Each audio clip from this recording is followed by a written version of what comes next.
Flash flash flash news. YSR కార్యకర్తలారా, వైఎస్ఆర్ బిడ్డలారా, వైఎస్ఆర్ శ్రేణులారా, ఆడపడుచులారా, అన్నదమ్ములారా, ఇప్పుడే అందినటువంటి వార్త. 10 రోజుల నుంచి మౌత్ టాక్ నడుపుతున్న ప్రశాంత్ కిషోర్ అనేటువంటి దుర్మార్గుడు అందరి నోట ఏం చెప్పిస్తున్నాడు అంటే, టీవీలను కొనేశారు, ప్రశాంత్ కిషోర్ని చంద్రబాబు నాయుడు కొనేశాడు. అన్ని మౌత్ టాక్ నడపడానికి 1000 కోట్ల రూపాయలు నిన్నగాక మొన్న ప్రశాంత్ కిషోర్కి అందిపోయాయి. వాడు మౌత్ టాక్ ఏం చేస్తున్నాడంటే, అందరూ వైఎస్ఆర్ని వదిలేశారు అని రకరకాల మాటలతో వాడు మౌత్ టాక్ నడిపిస్తున్నాడు.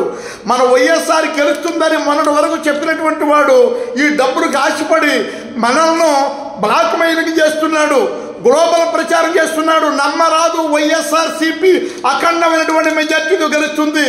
ఎందుకంటే వీడు చేసేటువంటిది మనం గెలిచిపోతున్నామని రవి ప్రకాష్ అనే ఒక దొంగని అనే టీవీ పెట్టి ఆ టీవీలోంచి ఆ మౌత్ టాక్ నడిపిస్తున్నారు.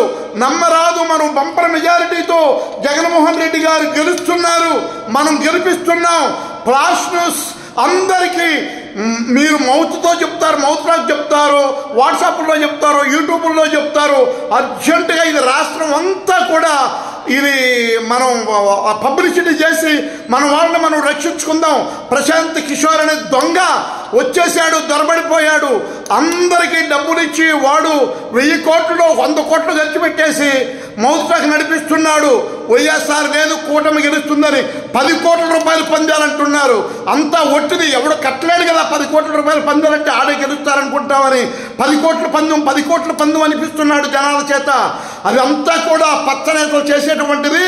ఇదంతా కూడా చంద్రబాబు నాయుడు, పవన్ కళ్యాణ్, పప్పు లోకేష్, ఈ బీజేపీ వాళ్ళు ప్రశాంత్ కిషోర్తో అనిపిస్తున్నారు. ఇవన్నీ కూడా ప్రశాంత్ కిషోరే అనిపిస్తున్నాడు. అర్థం చేసుకోండి ఆడపడుచులారా, అన్నదమ్ములారా, కార్మిక కర్షక సోదరుడారా, ఇదంతా కూడా గ్లోబల్ ప్రచారం చేస్తున్నారు.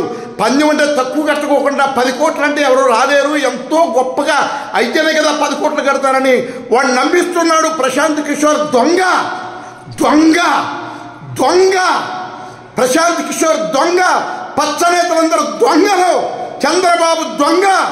వీళ్ళందరూ కూడా దొంగ పనులు, దొంగ మాటలు చెప్పేటువంటి దొంగ ముండా కొడుకులు. మనం అర్థం చేసుకోండి. జై జగన్, జై జై జగన్. మన గుర్తు ఫ్యాన్ గుర్తు.